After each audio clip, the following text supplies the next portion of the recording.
Captain Lee Minho walked through the dark hallways of Station Omega-7. His boots made soft sounds on the metal floor as he led his team deeper into the alien research facility. The air smelled strange, like chemicals, and something else he did not want to think about. Behind him, Dr. Kim Ji-won carried her medical scanner while Commander Yoon Tae-young checked every corner with his weapon ready. They had been searching this place for 3 hours looking for any humans who might be trapped here. The Galaxy Council had told Earth that no humans were on this station, but the rescue team had received a secret message that changed everything. The message was simple, but it made every human who read it feel sick inside. It said there was a human child being kept in the research labs. Someone had risked their life to send that message, and now 12 of Earth's best soldiers were here to find the truth. Lee Minho stopped at a heavy door marked with alien symbols that his translator said meant Research Lab 7. He could hear something from inside, very quiet sounds like someone trying not to cry. His hand shook as he pressed the door control. The door slid open with a soft hiss. What he saw inside made his blood turn to ice. The room was white everywhere. White walls, white floor, white ceiling, and white lights that hurt to look at. In the center was a small bed with metal restraints. In the corner, curled up like a scared animal, was a little girl. She could not be more than 8 years old. Her black hair was dirty and stuck to her head with dried blood. Her clothes were torn and stained. Her arms and legs were covered with marks that looked like burns and cuts. She was so thin that Lee Minho could see her ribs through her shirt. The girl looked up when she heard them come, and her eyes were the worst part. They were the eyes of someone who had given up hope completely. She did not even try to hide or run away. She just stared at them like she was waiting for more pain. Dr. Kim Ji-won dropped her scanner and ran to the girl. Hello, sweetheart, she said in the softest voice she could manage. My name is Ji-won. I am a doctor from Earth. We are here to help you. The girl did not answer. She just looked at Dr. Kim with those empty eyes like she could not believe what she was hearing. Commander Yoon Tae-young was reading the alien computer screens. His face got darker and darker as he translated the files. What he found there made him want to destroy the entire station with his bare hands. They were studying her, he said through gritted teeth. His voice was so angry that it shook, using her as a test subject. They wanted to know how much pain humans could take before they broke, how fast we heal from injuries, what happens to our minds when we are tortured. Dr. Kim was gently checking the girl's injuries. Her hands were shaking as she saw burn marks from energy weapons, cuts that had been made with surgical tools, marks on her arms where needles had been pushed into her veins again and again. The girl had been here for months, and every day had been filled with pain. Lee Minho knelt down next to the bed so he could look at the girl without seeming scary. What is your name, little one? He asked. The girl opened her mouth, but no sound came out. She tried again and finally whispered, Park Sola. Park Sola. Lee Minho repeated.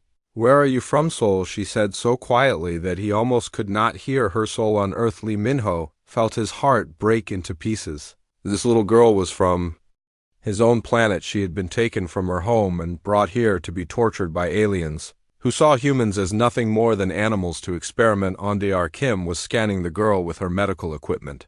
The results made her gasp in horror. This child has been subjected to systematic torture, she said. Her voice was professional, but Lee Minho could hear the rage underneath. Every type of pain they could think of. They were testing human limits. Commander Yoon kept reading the alien files. They took her 7 months ago, he said. The Galaxy Council scientists wanted to understand human pain tolerance. They thought if they could find our breaking point, they could control us better. He found more files that made him sick. The aliens had detailed records of everything they did to Park Sola. Every time they hurt her, they wrote down how she reacted, how long she cried, how many days it took for her to heal. They treated her like she was not even a live song. Hana, the team's medical officer, came over with a blanket. She wrapped it around Park Sola very gently, like she was handling something precious and fragile. We are taking you home, she promised. You never have to be afraid again. But when Park Sola looked at her, there was no hope. In her eyes, she had been hurt so much and for so long that she could not believe anyone would really help her. She had learned that adults were creatures who caused pain and nothing else. Lee Minho stood up and activated his emergency communicator. This is Rescue Team Alpha, he said. His voice was steady, but inside he felt like a volcano about to explode. We found her, we found the child. They have been torturing her for 7 months. We are coming home and we are bringing proof of what they Did as they prepared to leave the station, Dr. Kim gave Park Sola some medicine to help with the pain. The girl did not fight or argue. She just let them do whatever they wanted because she had learned that fighting only made things worse. Commander Yoon downloaded all the alien files about the experiments. They would need this evidence to show Earth what the Galaxy Council really thought of humans. The files had pictures and videos and detailed reports that would make every human on Earth understand the truth. The Galaxy Council had always treated humans like they were the weakest species in their alliance. Earth had joined their federation 5 years ago because they needed the advanced technology and protection the aliens offered. But now they knew the truth. Humans were not partners, they were test subjects. As they carried Park Sola to their ship, she looked back at the white room where she had lived in pain for so long. Lee Min-ho saw her looking, and he made a promise to himself. That room would be destroyed along with everyone who had hurt this innocent child. The trip back to Earth took 6 days. During that time, Dr. Kim worked around the clock to help Park Sola heal from her injuries, but the worst damage was not to her body, it was to her spirit. She had learned not to trust anyone, not to hope for anything good, and not to believe that anyone would protect her. When they finally reached Earth, the video footage of what they found spread across the planet like fire. Every human who saw it felt the same cold anger building in their chest. The Galaxy Council had made their biggest mistake. They had shown humanity exactly what they thought of them. Park Sola was taken to the best hospital on Earth, where doctors and nurses worked to heal her body, but healing her mind would take much longer. She had nightmares every night, and she was afraid of every adult who came near her, but something else was happening too. Every human on Earth was learning about Park Sola and what had been done to her. The anger was growing stronger each day, like a storm that was about to break. The Galaxy Council had tortured a human child, and now they were going to learn what happened when you hurt something that humans loved. Lee Min-ho visited Park Sola every day in the hospital. He would sit by her bed and tell her stories about Earth, about the mountains and oceans and all the places she would see when she got better. Slowly, very slowly, she began to trust him just a little bit. But across the planet, other humans were not thinking about healing, they were thinking about revenge. The Council had studied human pain tolerance. Now they were going to learn about human anger and what happened when an entire species decided to protect one of their own. Admiral Park Jin-young had not slept in 3 days. The emergency meeting of Earth's Unified Defense Council had been going on for 8 hours straight, and nobody wanted to stop. The video of Park Sola had been played over and over again. Each time it played, the faces around the table got harder and colder. General Choi Min-seok slammed his fist on the metal table so hard that coffee cups jumped. "They took our child," he said through gritted teeth. His old weathered face looked like stone. "They tortured her for months just to see how much pain a human could take. They think we are animals around." The huge round table sat 40 of the most powerful people on Earth, military leaders, scientists, politicians, and engineers. All of them had children or grandchildren. All of them had seen the footage of what the Galaxy Council did to Park Sola. All of them felt the same cold fire burning in their chests. Dr. Lim Ji-ye stood up slowly. She was Earth's top expert on alien biology, and she had spent the last week studying everything they knew about the Galaxy Council species. "The other races in the Council are stronger than us," she said. Her voice was calm, but her eyes were full of anger. "They are faster, smarter, and their technology is hundreds of years ahead of ours." She pressed a button and pictures of different alien species appeared on the wall screens. "The hegemony warriors can lift cars with their bare hands. The Zephyrian scientists have brains 3 times the size of ours. The Corvan fleet has weapons that can destroy planets." She paused and looked around the room. "But they made one very big mistake when they studied us." "What mistake?" asked Admiral Park Jin-young. "They studied our bodies," Dr. Lim said. "They tested our pain tolerance, our healing rate, how fast we get tired, but they never bothered to study our minds. They never tried to understand what makes humans truly dangerous." Captain Kang Hyun was the leader of Earth's Special Forces. He had been quiet during most of the meeting, but now he stood up. "My team has been running computer simulations for the past week," he said. "The Galaxy Council has 73 member worlds. Each world has billions of people living on it. Their military has weapons and ships that are far better than anything we have. He walked over to the wall screen and changed the picture to show a map of Galaxy Council space. It would take our entire fleet just to attack one of their smaller worlds, he continued, and even then we would. Probably, Luso. What are you saying? Asked General Choi. Are you telling us to give up? Captain Kong smiled, and it was not a nice smile at all. I'm saying they have never fought a war against humans before. Every species in the Galaxy Council became members through peaceful negotiation. They have never seen what humans do when someone hurts our children. The room fell silent as everyone thought about what that meant. The Galaxy Council had spent 1,000 years growing bigger and stronger by making deals with other species. They had never met a species that would choose total war over surrender. Admiral Park Jin-young stood up and walked to the center of the room. She was a small woman, but when she spoke everyone listened. The Galaxy Council wanted to study what makes us human, she said. Let us show them. She pressed a button on her wrist communicator, and another screen lit up showing Earth from space. Our planet has 5 billion people on it. Every single one of them has seen the video of Park Sola. Every parent on Earth is thinking about their own children and what the Galaxy Council might do to them. The screen changed to show images from cities all over Earth. In Tokyo, millions of people were holding signs with Park Sola's picture.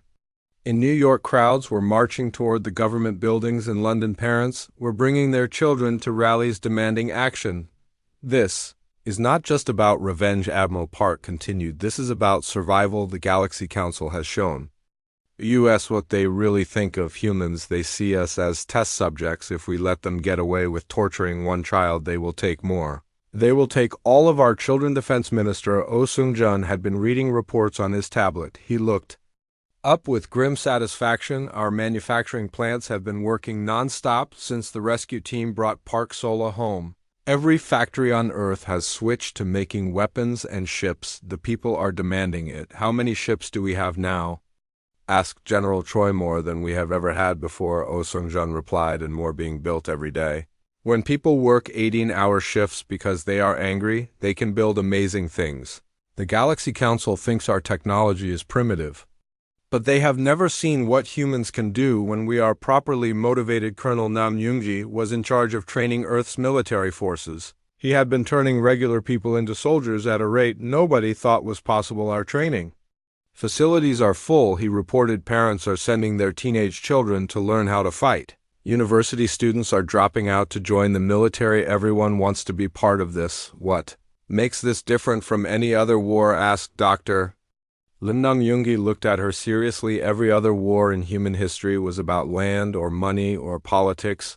This is about protecting our children from monsters. Every soldier we train knows exactly what they are fighting for. They have all seen what the Galaxy Council did to Park Sola. Intelligence Officer Lee De-yoon had been working to intercept Galaxy Council communications. She had news that made everyone smile grimly. The Galaxy Council is not taking us seriously, she reported. They think our military buildup is just angry posturing. They believe we will calm down and go back to being obedient members of their federation. They have sent 3 diplomatic missions to Earth asking us to return their research subject, Admiral Park said, her voice dripping with disgust. Each time we sent them the same response, a recording of Park Sola crying in that white room. The room was quiet for a moment as everyone thought about the little girl who had started this whole thing. She was still in the hospital, slowly recovering from months of torture, but her nightmares had become the fuel for humanity's rage. Captain Chen Wonwoo had been leading scouting missions into Galaxy Council space. His reports were encouraging. The Council worlds are beautiful, he said. Peaceful cities with no defenses, billions of people who have never experienced war. They have art museums and parks and schools full of children. He paused and his expression became cold. They are about to learn what happens when you hurt something humans love. Admiral Park Jin-young walked back to her chair and sat down slowly. The vote we are about to take will change everything, she said. If we do this, there is no going back. The Galaxy Council will never forgive us, and we will never forgive them. She looked around the room at the faces of Earth's leaders. They all looked tired but determined. Every single one of them had made their choice the moment they saw Park Sola curled up in that white room, all in favor of total war against the Galaxy Council. She said 40 hands went up at the same time. All opposed, no hands moved. Admiral Park nodded. Then it is decided. For the first time in human history, our entire species will unite for a single purpose, the galaxy. Council wanted to study what makes us human. They are about to get a very thorough education. She stood up and activated the planetary communication system. Citizens of Earth, the galaxy. Council has declared war on our children today. We declare war on them. 6 months after Park Solo was found, Earth had become something the galaxy had never seen before, a planet preparing for a total war. Engineer Oh Sungjun stood in the massive orbital shipyard above Earth, watching thousands of workers build warships. At a speed that seemed impossible, we are breaking every rule of manufacturing, he told his assistant Kim Minji. The Galaxy Council thinks it takes years to build a proper warship, but they have never seen humans work. When they are angry, his workers were pulling 20-hour shifts because they wanted to. Every day more volunteers came to help. The shipyard that used to build 3 ships per month was now finishing 12 ships every week. The workers had seen the videos of Park Sola and they understood what they were building. These ships, for each ship that left the yards, had her picture painted on the hull with the words "Never Again" written underneath. Yar Shinrujin was working in the secret weapons laboratory deep under the Rocky Mountains. She had been Earth's top weapons scientist before the war started, but now she was creating things that would make the Galaxy Council wish they had never heard of humans. The problem is their shields, she explained to her team of engineers. The Galaxy Council has energy barriers that can stop any weapon we have ever built, but shields are designed to stop attacks from outside. She smiled, and it is a cold, frightening smile. They never thought about what happens when humans get creative. Her team had been working on a new type of weapon that did not try to break through alien shields. Instead, it would make the shields work against their own ships. The weapons would turn the Galaxy Council's own technology into their weakness kernel. Nam Yoongi was training the largest army Earth had ever seen in military bases all over the planet. Millions of people were learning how to fight. The difference between this army and any other in human history was simple. Every single soldier knew exactly what they were fighting for. Look at this picture, he would tell each new group of recruits. This is Park Sola. She is 8 years old. The Galaxy Council took her from her family and tortured her for 7 months because they wanted to study human pain. They think we are animals. That is why you are here. The training was harder than anything the military had ever done before, but nobody quit. Parents who had never held a weapon before were learning to use plasma rifles. College students were training to pilot fighter ships. Grandparents were volunteering to help with logistics. Everyone wanted to be part of this. Intelligence officer Lee De-yoon had spent months learning how to hack into Galaxy Council communication systems. What she discovered was both good news and bad news. The good news was that the Council was not taking humans seriously. The bad news was that their military was even more powerful than Earth had thought. They have over 10,000 warships, she reported to Admiral Park Jin-young. Their smallest ship has more firepower than our largest battleship. If this was a normal war, we would lose in a matter of hours, but this is not a normal war, Admiral Park replied. What else did you learn? The Galaxy Council has been peaceful for over 1,000 years. Lee De-yoon continued. Their military is designed to intimidate, not to fight actual wars. They have never faced an enemy that refuses to surrender. Their soldiers are trained for peacekeeping, not combat. She brought up images of Galaxy Council military bases on the wall screen. Look at their bases, beautiful buildings with gardens and art galleries. Their soldiers live in luxury. They have never experienced the kind of war that humans are about to bring them. Captain Chen Wonwoo had been leading secret scouting missions deep into Galaxy Council space. His small ships were equipped with new stealth technology that made them invisible to alien sensors. What he found during these missions made everyone on Earth smile with grim satisfaction. Their worlds are paradise, he reported to the War Council. Beautiful cities with no walls or defenses. Billions of people who have never seen violence. They have spent centuries building art and culture while humans were learning how to survive. He showed pictures of Galaxy Council worlds with gleaming towers and peaceful parks. Every world we scouted had the same pattern: research facilities in the middle of populated areas, no military bases near civilian centers. They have never had to protect their people from an enemy that wants to hurt them. That is about to change, said General Choi Minsia Captain Kong. Hyunjin was leading the development of Earth's new special forces. These were not regular soldiers, but specialists trained for the kind of warfare that the Galaxy Council had never seen. Every team was equipped with weapons designed to cause maximum psychological damage. We are not just fighting their military, he explained to his officers. We are fighting their entire way of thinking. For 1,000 years, they have believed that they are the civilized ones and everyone else is primitive. We are going to show them what primitives can do when they are angry. His teams practiced attacking mock alien facilities over and over again. They learned how to move through Galaxy Council buildings, how to disable their technology, and how to spread fear among populations that had never experienced war. Dr. Kim Ji-won had been working with Park Sola for months trying to help the little girl recover from her trauma, but Park Sola had become more than just a patient. She had become a symbol of what the Galaxy Council thought of humans. Every day I work with her, I get angrier, Dr. Kim told the medical team. Park Sola still has nightmares about the White Room. She still flinches when adults come near her. They broke something inside her that should never be broken in a child. The medical team had documented every injury that Park Sola had suffered. The files were being sent to every human military unit as a reminder of what they were fighting for. When soldiers saw the pictures of her burns and scars, they understood why this war was necessary. Lee Min-ho had been promoted to fleet captain and was now commanding one of Earth's new battle groups. His ships were equipped with the latest weapons that Dr. Shinru-jin had created, but more importantly, his crews were motivated by something the Galaxy Council could not understand. Every person on my ships has seen what they did to Park Sola, he told Admiral Park Jin-young. They know that if we lose this war, the Galaxy Council will take more human children. There will be more White Rooms and more torture. They will fight harder than any human has ever fought because they are protecting their own children.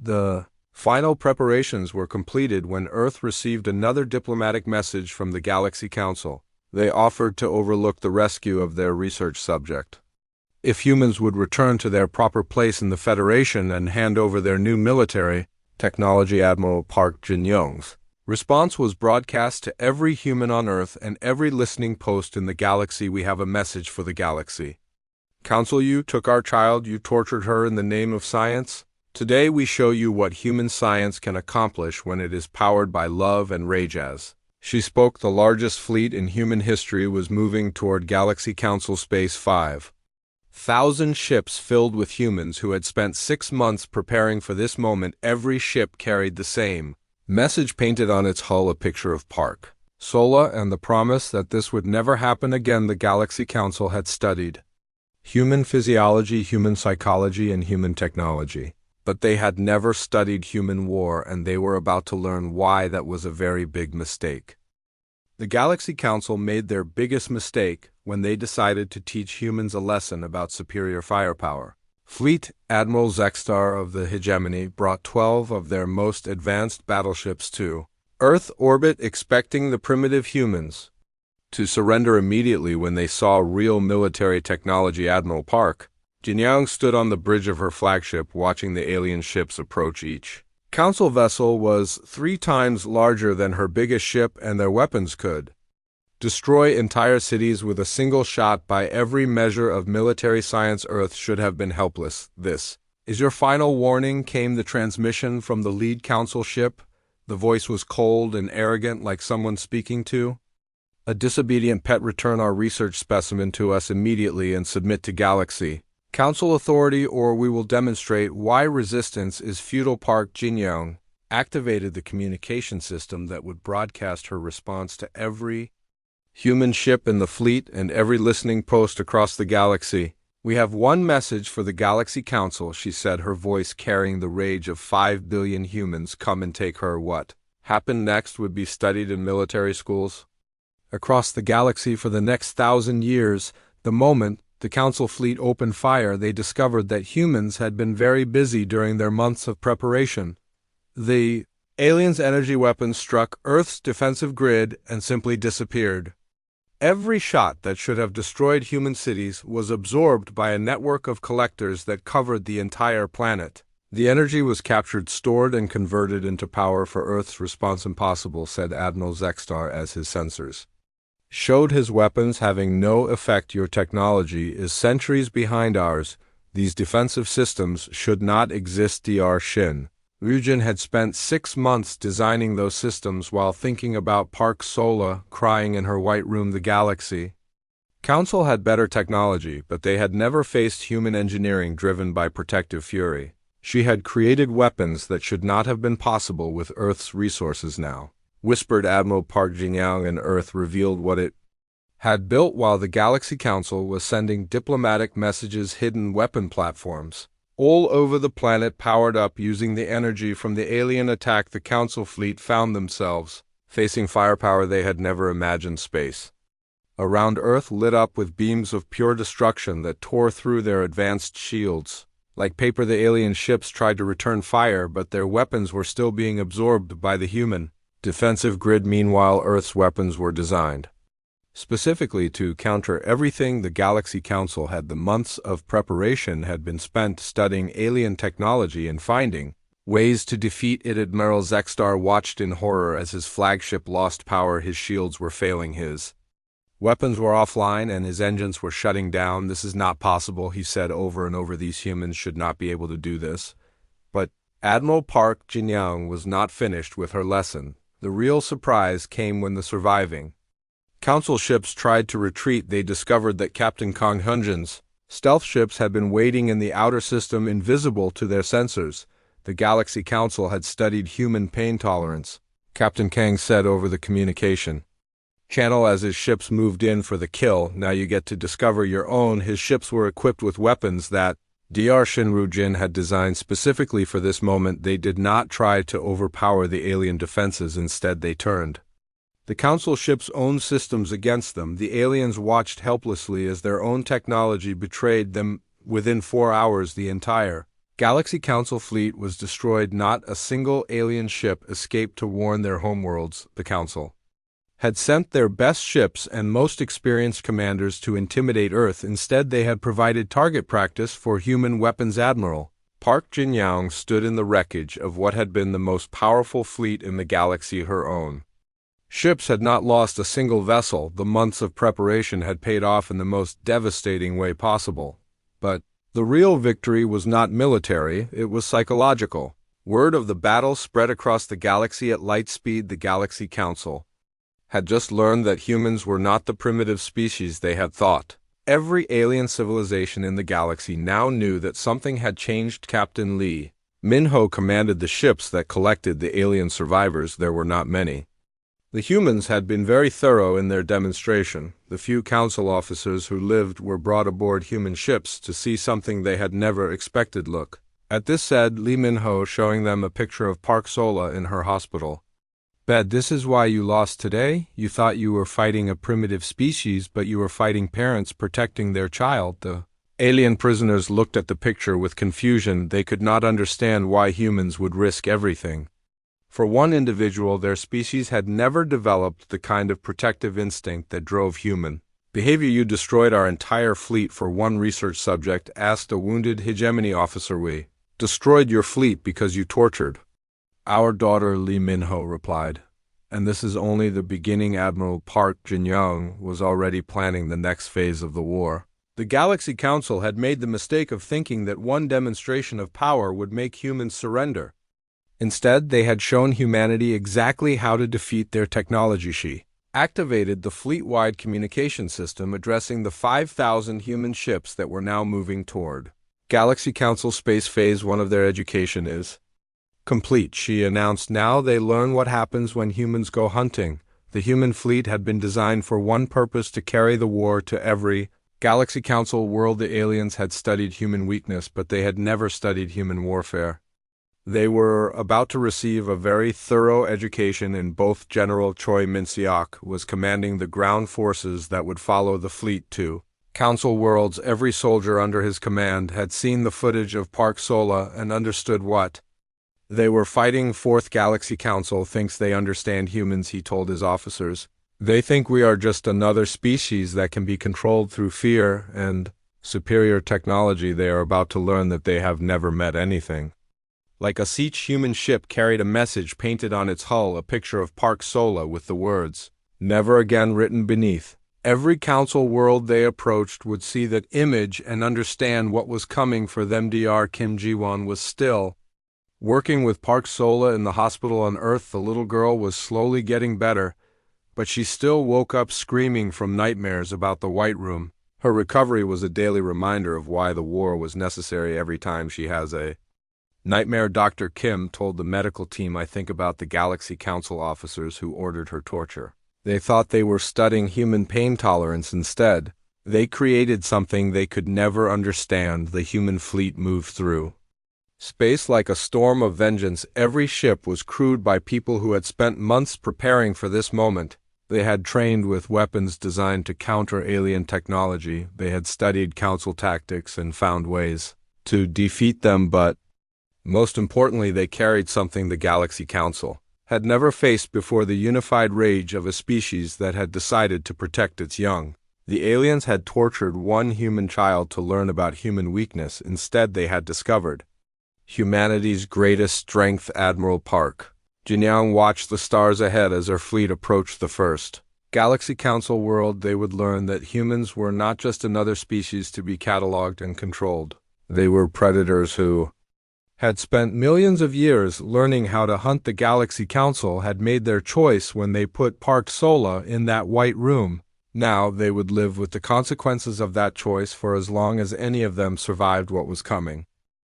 The Galaxy Council first knew something was wrong when their border colonies stopped answering communication requests. By the time they realized what was happening, 15 worlds had already gone dark, and the human fleet was moving deeper into their space like a wildfire that could not be stopped. Captain Lee Min-ho stood on the bridge of his flagship, watching the agricultural world of Nexus Prime burn in the distance. The alien colonists had been evacuated because humans were not monsters, despite what the Galaxy Council might believe. But every council facility, every research station, every symbol of their authority was being systematically destroyed. They had another research facility here, reported Dr. Kim Ji-won, her voice tight with controlled fury. Same setup as where we found Park Sola. White rooms, metal beds, restraints for holding children.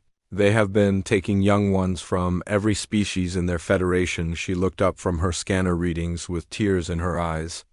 The local population actually helped us identify the targets. It turns out a lot of species in the galaxy do not appreciate having their children used as test subjects. The Galaxy Council has been doing this for centuries. The human fleet moved through council space like a plague of destruction, and everywhere they went, the same pattern repeated. Local populations would provide intelligence about hidden council facilities. Human forces would evacuate all civilians, and then the real work would begin. Every research station was reduced to ash. Every military base was destroyed. Every government building was turned into rubble. The Galaxy Council had spent 1,000 years building their empire. Now humans were taking it apart piece by piece. General Choi Min-seok coordinated the ground operations with the cold efficiency of a man who had seen what the Council did to children. His troops moved through Council worlds like ghosts, appearing without warning and disappearing after completing their mission. "They call us primitive," he told his officers during a briefing aboard his command ship. "They think our technology is inferior and our tactics are crude. But they have never seen what humans can accomplish when we are properly motivated." His soldiers had been trained for a specific type of warfare designed to spread fear among populations that had never experienced real conflict. Every council world they visited received the same message: humans were no longer the obedient junior species they had been before. Captain Yoon Tae-young was leading the occupation forces that secured each world after the initial assault. His job was to make sure the local populations understood the new reality. The Galaxy Council was no longer in charge. The first thing he did on every world was broadcast a message to the entire population showing the footage of Park Sola in the White Room. "This is what your Galaxy Council did to our child," he would say. "This is why their authority no longer exists." The response was always the same: shock, horror, and then understanding. Many species in the galaxy had children who had disappeared over the years, taken by the Council for research purposes. Now they knew what had happened to them. The Galaxy Council's Response was exactly what Admiral Park Jin-young had predicted. They sent their main battle fleet to stop the human advance. What they found waiting for them in the Vega system was every human military commander's dream scenario, an enemy that still did not understand what they were fighting. The Council fleet was massive, over 300 ships, carrying the most advanced weapons in the galaxy. Their commanders were confident that they could crush the human rebellion with overwhelming force. They had never lost a major battle in 1,000 years. Admiral Park Jin-young personally led the engagement from her flagship. She had been planning this battle for months, studying every aspect of Council military doctrine. Her ships were outnumbered 10 to 1, but she had something the aliens did not understand. They studied our pain tolerance. She broadcast to the enemy fleet as her ships moved into attack formation. Today you discover your own. The battle lasted 8 hours, and when it was over, the Galaxy Council's main fleet was nothing but debris drifting in space. The humans had not lost a single ship. The months of preparation had created a military force that the Council could not match, but the real victory was not the destruction of their fleet. It was the psychological impact of the defeat word spread across the galaxy that the mighty Galaxy Council had been crushed by humans who were supposed to be primitive and weak. Captain Kang Hyun-jin was commanding the strike force that hit the Council's primary supply worlds. His mission was to destroy their ability to build new ships and weapons. The facilities he found were impressive, but they had never been designed to resist determined attackers. These shipyards have been building vessels for peaceful expansion, he reported to Admiral Park after destroying the largest facility in Council space. They have never had to defend themselves against enemies who want to hurt them. That is about to change. Dr. Shin Rujin had developed special weapons for attacking Council infrastructure. Her team had studied alien technology for months and found ways to turn their own systems against them. The Council had built their empire using advanced automation, but that automation became a weakness when humans learned how to control it. Every world they visit becomes a lesson in human warfare, she explained to the science team. The Galaxy Council thought they were superior because they had better technology, but technology is only as good as the people who use it. The human fleet moved through Council space like a storm of vengeance, leaving behind a trail of destroyed worlds. The aliens had never faced an enemy that refused to negotiate or surrender. They had spent centuries growing their empire through diplomacy and intimidation. Commander Nam Yoongi was leading the psychological warfare division. His job was to make sure every species in the galaxy understood what had happened to the Galaxy Council. His broadcasts were simple but effective. The Council tortured our children, he would say over captured communication networks. They thought they were studying human weakness. Instead, they discovered what happens when humans decide to protect their own. The broadcasts always included footage of Park Sola in the White Room, followed by images of burning Council worlds. The message was clear to every species in the galaxy. This is what happens when you hurt something humans love. Intelligence Officer Lee De-yoon had been monitoring Galaxy Council communications as their empire collapsed. What she found was exactly what the humans had hoped for: complete panic and confusion among the Council leadership. They cannot understand what is happening, she reported to Admiral Park. Their entire way of thinking is based on the idea that superior technology guarantees victory. They have never faced an enemy that fights for emotional reasons rather than logical ones. The Council was trying to negotiate, offering to return all human test subjects and provide compensation for their research, but the human response was always the same: more burning worlds and the same message painted on every ship: never again. Captain Chun Wanwoo had been tasked with hunting down the Council leadership. His ships were equipped with the newest stealth technology, making them invisible to alien sensors. He found the Council leaders hiding in a fortress on their capital world.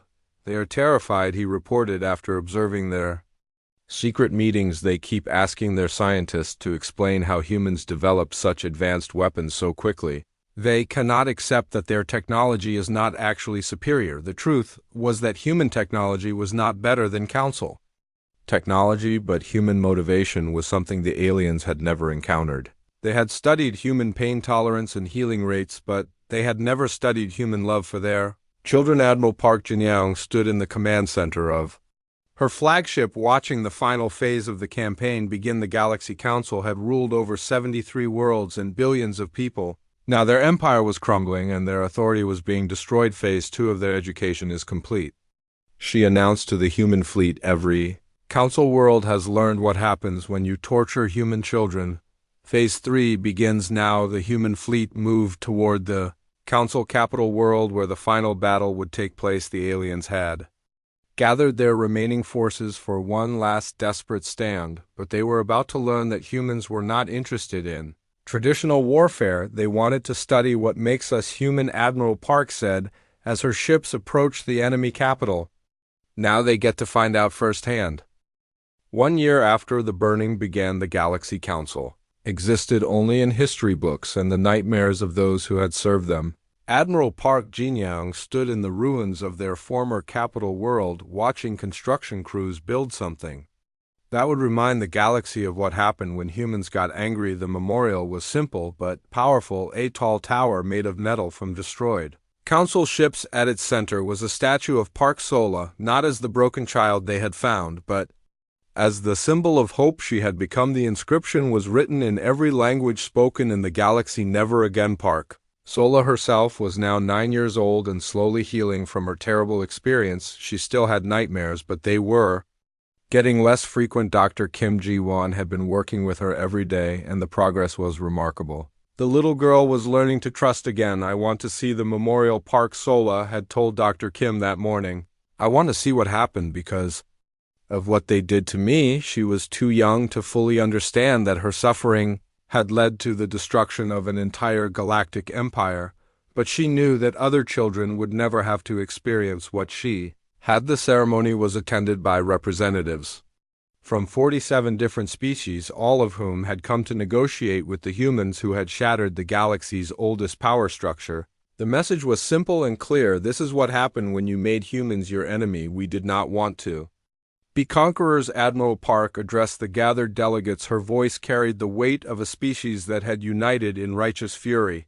We wanted to be partners in building something good for all species. You made us into something else when you took our child. She gestured to the memorial behind her. Now you live with the consequences of that choice. The new galaxy was a very different place than it had been under Council rule. Species that had been oppressed for centuries found themselves free for the first time. The human fleet maintained order, but it was a different kind of order based on protection rather than exploitation. Dr. Lim Jie had been appointed to lead the new Galactic Ethics Council. Her first act was to establish universal laws protecting children of all species. The Galaxy Council saw children as research material. She explained to the assembled delegates, we see them as the future of every species. Act accordingly. The laws were simple but absolute. No species could harm the children of another species for any reason. No research could be conducted on unwilling subjects. No government could take children from their families without just cause. Any violation would result in immediate intervention by human forces. Captain Kang Hyunjin now commanded the human peacekeeping forces that enforced these laws. His ships patrolled the galaxy carrying the same message they had painted on their hulls during the war, a picture of Park Sola and the promise that this would never happen again. We destroyed 73 worlds to save one child, he reminded potential troublemakers. Calculate your odds accordingly. The species that had once dismissed humans as primitive newcomers now spoke of them in hushed, respectful tones. They had learned that humans were indeed different from every other species in the galaxy. Not weaker or less advanced, but more dangerous when properly motivated. General Choi Min-seok had retired from active duty, but his legacy lived on in the human military academies where new officers learned about the war. Every cadet studied the same lesson: the Galaxy Council had superior technology, better weapons, and more resources, but they lost because they did not understand what they were fighting. Captain Lee Min-ho had been promoted to admiral and was now in charge of human exploration fleets. His ships carried a different message than the warships had. They were looking for new species to welcome into the galactic community, but every species they met received the same warning. We are humans, he would say during first contact meetings.